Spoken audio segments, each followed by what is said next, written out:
Greetings everyone, this is Kristen as always from krisdoesbeauty. I have for us this little bouffant sort of looking vintage inspired upstyle, and it's definitely a lot different from the things I normally do, but this is definitely a quick and easy way of, it's your last day before you've got to wash your hair or something and you just want something up and out of your way, because this does require a good amount of teasing, product, hairspray, everything of that sort. I will give you a warning ahead of time. I am in a different location, so I am improvising when it comes to my smoothing brush, especially on smoothing this whole top portion, but we do the best we can work with when we are on lockdown and, don't want to go back and forth so much. So without further blabbing, let's go ahead and jump on into the video.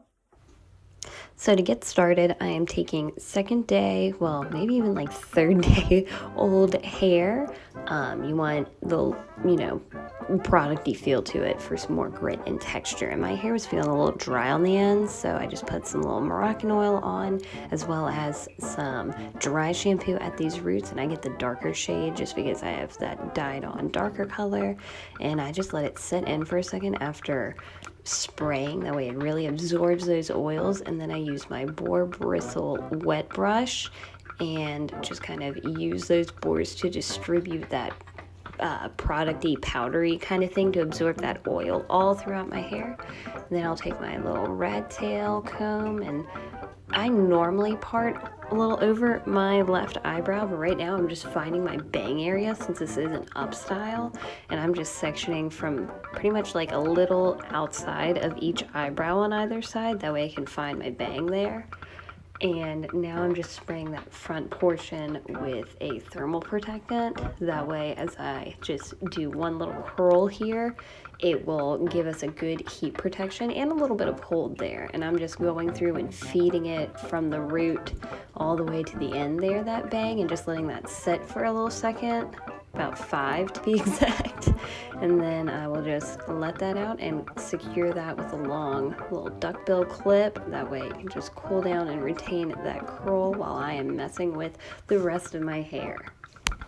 And now I'm just going to go by kind of small sections to start out with, and I'll get bigger as I go. And I'm just going to tease the belt out of this and kind of making a C motion like I just showed with my comb there.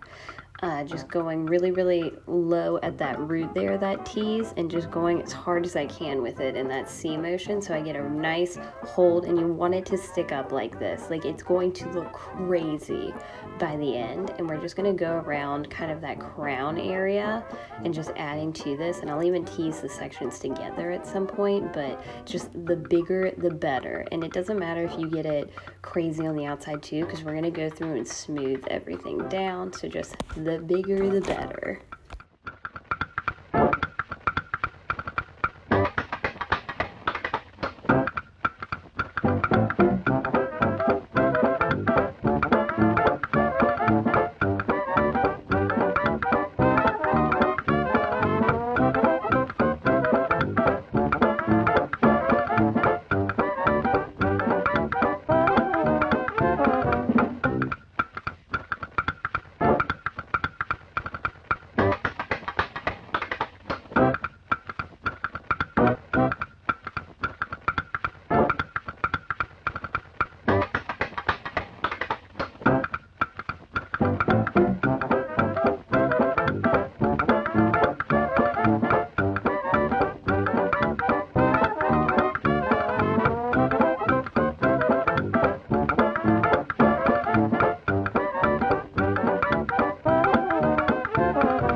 is huge and just a big old rat's nest. You're going to start teasing everything together around and setting that all with some hairspray, just that kind of crown mohawky area there. Just since that's the area, because I'll be using a bonnet to cover everything, I don't need to work on the sides or the bottom or whatnot. Plus those kind of get in the way too. You just need the elevation in the crown.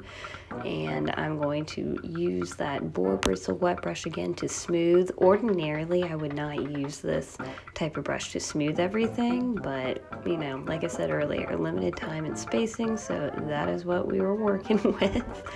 And I just kind of molded it down. I skipped a lot of that molding because if I showed you all of that combing and everything, we'd be here for seriously days because it does take a moment to smooth everything out. And again, since I was using not my regular brush, it took me a little bit longer. So I kind of smoothed everything down into that position and just kind of clipped that all back, like kind of like a half pony almost, because again, I'm hiding a lot of things with a bandana today, and you could always use like a nylon scarf or something too. And I'm just going and fixing my shape because again, I just want that tall crown. I don't need the sides or anything like sticking up, just a nice tall crown, and I'll just keep playing with pins and whatnot till I get that look that I want.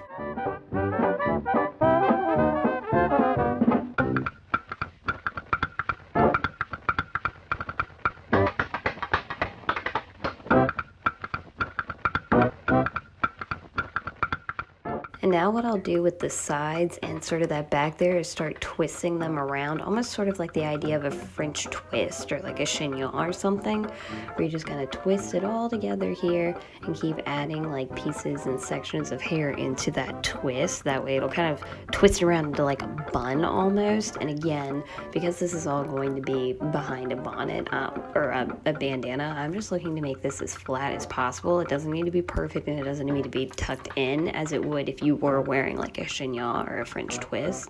So I'm just gonna pin it back there with about 4 bobby pins, just enough to really get it secure, and kind of do like a semicircle around that so we get the most hold and security. And then we will just go through and spray the bells out of that, because this is where you want helmety hair. And I'll take my little bandana, and as always, fold it triangular in half, and then I will fold those about 3 times just because of my specific head shape, and enough so that you can still see that bouffant kind of sticking out at the top there. And I'll just secure that. I like to keep it in a cross, kind of like I showed you there, like that X, for more hold and stability. And then I'll fold it around this sort of way. And some people like to tuck their ears in, some people like them out. I personally, for this specific one, since the bandana's so big, I like to hide the tops of my ears. And I'm just making sure everything is settled here, and then I will double kind of do that knot there so everything lays good. And I like to play with these little guys and see what they give me, if I can get them like, you know, nice and bow-like. That way I don't look like I have rabbit ears. Now going into that bang area, I am just going to again start teasing all of that stuff up and just kind of seeing what it does. You could do a little roll there, you could like pin it back in another like mini bouffant. What I'm going to do today is just kind of comb it to the side, since I already have that curl set in it, and just kind of see what it does there. Give it that nice little, you know, side flip sort of look, very vintage-esque. And I will just play with that with my comb, spray it down once I get it to the shape that I like, and then that will about do it for this hairstyle. So there you have it, a nice little bouffant-esque vintage-inspired look. Let me know in the comments down below what you think about this, and, you know, show me some pictures if you do attempt this while on, you know, quarantine, since we're all playing around. So that is it, everyone, and I will see you all on the next one.